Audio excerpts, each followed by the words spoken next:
Welcome back to Kleppers Corner, the show that takes the news, runs it through the sarcasm shredder, and serves it back with a garnish of, what fresh hell is this? It's August 12th, 2025, and today we've got the U.S. taxing AI chips like it just joined Etsy, Putin packing his snow boots for Alaska, North Korea sending Russia the world's most depressing care package, Gaza teetering on famine, Trump turning D.C. into his own police precinct, and AOL finally pulling the plug on Dialup, meaning some guy in Nebraska just lost his entire romantic life. Buckle up, we're starting in Beijing. Segment 1, U.S.-China extend tariff truce with the side of chip tiding. The U.S. and China extended their tariff truce for 90 more days, which in diplomatic speak is, let's not ruin Christmas for Walmart. Tariffs stay at 30% for Chinese goods, 10% for ours. The kicker? NVIDIA and AMD will now give Uncle Sam 15% of their China AI chip sales in exchange for an export license. Trump wanted 20% but settled for 15%, which is like listing your couch for $100, selling it for $85, and still telling everyone you're a shrewd businessman. Critics call it an unconstitutional export tax. I call it the government's first honest side hustle. If this works, don't be surprised if the Pentagon starts charging royalties every time you stream Top Gun. And speaking of strange partnerships, let's go from Silicon Valley to Siberia. Segment 2, Putin coming to Alaska for Ukraine summit. Trump and Putin will meet in Alaska Friday to talk peace in Ukraine without Ukraine.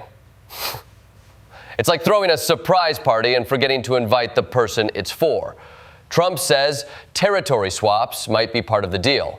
Bold move, negotiating with land you don't own. It's like giving away your neighbor's car keys because you think it'll make you popular. And yes, Putin still has that ICC arrest warrant, but apparently in Alaska, wanted for war crimes just means you're a VIP. And if you think that sounds like a strange alliance, wait till you hear who's bringing the snacks.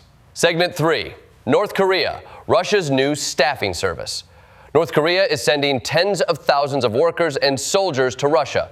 Russia calls them construction crews. Ukraine calls them armed invaders. Kim Jong-un calls them volunteers, which is dictator for you're going or we're keeping your family photo album. It's part of a quid pro quo. Russia sends weapons and economic aid. North Korea sends bodies. It's the worst buddy comedy ever made. And if you think that's bleak, try the place where aid can't even get through the front door. Segment 4, Gaza, starvation, blocked aid, and silenced journalists. The famine in Gaza is catastrophic. Dozens killed while trying to get food. UN experts say aid is being blocked on purpose, turning hunger into a weapon. Journalist Anas al-Sharif was killed in a strike Al Jazeera calls targeted. Israel says he was actually Hamas in disguise, which is starting to sound like their catch-all excuse. That wasn't a journalist, that was a terrorist with a really convincing press badge. Meanwhile, Australia, Canada, France, and the UK are pledging to recognize a Palestinian state, which means Israel's next embassy holiday party will be quiet. And speaking of breakups, Segment 5, Norway's trillion-dollar breakup. Norway's $1 trillion wealth fund dumped shares in 11 Israeli companies, citing countries at war as a deal breaker, which is noble but also awkward because by that metric, the U.S. stock market is basically a war-themed casino. The elders, yes, the club of retired world leaders, not a Tolkien fan group, urge more countries to follow suit. And if you're losing Norway, the country famous for knitting and avoiding drama, you might want to rethink your PR strategy. Speaking of quiet sabotage, let's head to Finland. Segment 6, Finland charges tanker crew for cable sabotage. Finland charged 3 tanker crew members for dragging an anchor across the seabed for 90 kilometers, severing 5 undersea cables. Damage? $70 million. Motive? Finland suspects Russia because apparently Kremlin diplomacy now includes unplugging Europe's Wi-Fi, from yanking cables to yanking control of an entire police force. Segment 7, Trump turns D.C. into his police precinct. Trump took over D.C.'s police, deployed 800 National Guard troops, and called it Liberation Day. Violent crime is down 26% from last year, but he says it's a crime-ridden hellhole. That's like claiming your house is on fire because you saw a mosquito. Mayor Bowser called it unsettling and unprecedented, which is the mayoral version of "What in God's name are you doing?"